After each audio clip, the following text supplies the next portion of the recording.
Yo! Alors si on connaît bien l'impression à partir de filaments, l'impression à partir de résine liquide reste un petit peu moins populaire. Je vous propose dans cette vidéo de voir un petit peu comment ça fonctionne, et pour ça je vais me baser sur mon expérience avec la SparkMaker.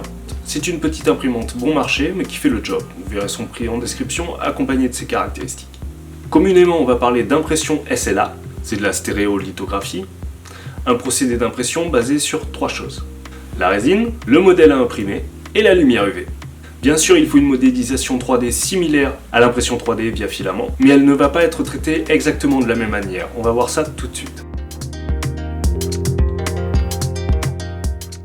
Le modèle doit être en fait slicé en différentes parties, c'est-à-dire qu'il est coupé en fines tranches par l'interface d'impression, et toutes ces tranches seront autant d'images que la machine va traiter en projection UV. En effet, l'impression va se faire image par image, coupe par coupe dans le fond du bac, par projection, où est déposée la résine. Le modèle s'imprime donc par superposition de couches les unes sur les autres, grâce à la lumière UV qui fait solidifier la résine. La plaque d'impression gère donc le temps de trempage dans la cuve et l'impression couche par couche. La qualité d'impression de ce type de machine est extrêmement fine. Et là où il est impossible pour une imprimante 3D à filament d'imprimer au micron près vraiment des micro-détails, celle-ci apporte la solution. Ce type d'imprimante est donc destiné plutôt aux personnes qui veulent du détail, de la finesse, et ça plutôt sur de petits objets. Pour les bijoutiers par exemple, ce type d'imprimante fait pas mal d'heureux déjà. Une fois imprimée, la pièce est alors nettoyée. Pour ça, ça va dépendre de la résine. Certaines résines peuvent être nettoyées directement à l'eau, d'autres seront à nettoyer avec de l'alcool. Pour les résines, vous avez tout un tas de possibilités avec des duretés et des transparences différentes.